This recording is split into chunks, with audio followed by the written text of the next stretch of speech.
धावता आढावा.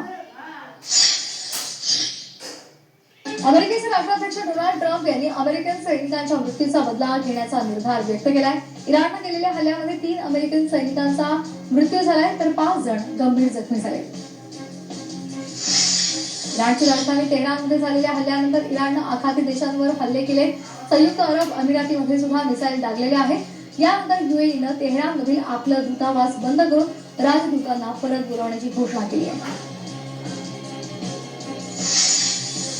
वाशिम जिल्ह्यामधील अनेक ग्रामपंचायतींचा कार्यकाळ संपल्यानंतर नव्या निवडणुका न झाल्यामुळे प्रशासन ठप्प झालंय. सध्या 163 ग्रामपंचायतींमध्ये ना सरपंच आहेत ना पदाधिकारी आहेत आणि त्यामुळे प्रशासकीय नियुक्तीचा प्रश्न प्रलंबित आहे. यामुळे प्रशासक नियुक्तीची प्रक्रिया तातडीनं पूर्ण करावी अशी मागणी ग्रामस्थ करत आहेत. जळगावमध्ये केशव स्मृती प्रतिष्ठानच्या वतीनं 10व्या आचार्य अविनाशी पुरस्कार सोहळ्याचं आयोजन करण्यात आलं होतं.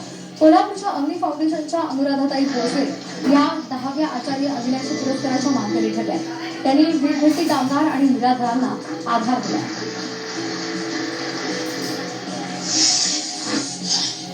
यवतमाळमधील ग्रामीण भागात होळी निमित्त राजमहोत्सव सुरू झालाय. लहान मुलं घनमाकड खेळण्यामध्ये दंग आहे.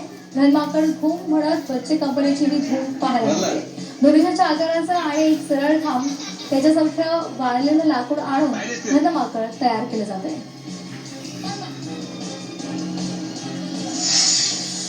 वाशिममधील बाजारपेठ होळी आणि धुलीवंदनाच्या सणानिमित्तानं गजबजलेले आहेत.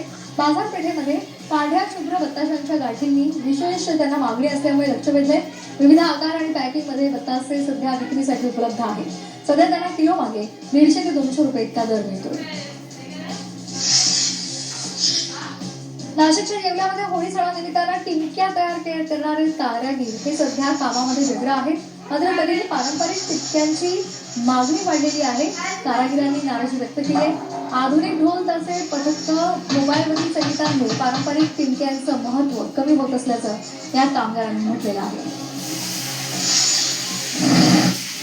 वाशिम जिल्ह्यामध्ये अवकाळी पावसाची शक्यता वर्तवली आहे. त्यामुळे शेतकऱ्यांची गहू काढणीची लगबग सुरू आहे. रब्बी हंगामामध्ये गहू, हरभरा आणि इतर पिकं काढणीच्या टप्प्यावर असतानाच असा अचानक वातावरणात बदल झाले आणि त्यामुळे शेतकरी चिंताग्रस्त झाले. कर्जत तालुक्यातील ममदापूरमध्ये शर्यतीचा बैल चोरी करून त्याची हत्या केली होती. या प्रकरणामध्ये गावामधीलच व्यक्तीचा सहभाग असल्याचं उघड झालंय. या घटनेमुळे परिसरामध्ये संताप पसरलाय. पिंपरीमधील चिंचवड जैन मंदिरामध्ये चांदीचं मुकुट चोरी झालेलं होतं. या प्रकरणामध्ये चोरट्याला पोलिसांनी अवघ्या 48 तासात बेड्या ठोकल्या. जवळपास 200 सीसीटीव्ही कॅमेऱ्याच्या फुटेज तपासून या सराईत चोरट्याला अटक झाली आहे. नाशिकमध्ये परदेशामध्ये नोकरीचा आमिष दाखवून 5 लाखांची फसवणूक झाली. या प्रकरणामध्ये पंजाबमधल्या कबूतरबाजाविरोधात अंबड पोलिसांनी गुन्हा दाखल केला. परदेशातील नोकरीच्या आमिषानं चांगल्या पगाराची नोकरी गमावण्याची वेळ तक्रारदारावर आली आहे. नीड बायपास जवळच्या एका हॉटेलवर गुंडांच्या टोळक्यानं राडा घातला. हॉटेल बंद झाल्याचं सांगितल्याच्या क्षुल्लक कारणावरून या टोळक्यानं राडा घातला आणि यावेळी टोळक्यानं शस्त्रानं हल्ला केल्यानं हॉटेलचं मोठं नुकसान झालं. या प्रकरणामध्ये संशयित गुन्हेगारावर गुन्हा दाखल झालाय. पिंपरी चिंचवडमधील पिंपळे निलक परिसरामधील विशाल नगरामध्ये शॉर्ट सर्किटमुळे हार्डवेअर दुकानाला भीषण आग लागली. या आगीमध्ये हार्डवेअरचं दुकान पूर्णपणे जळून खाक झाले.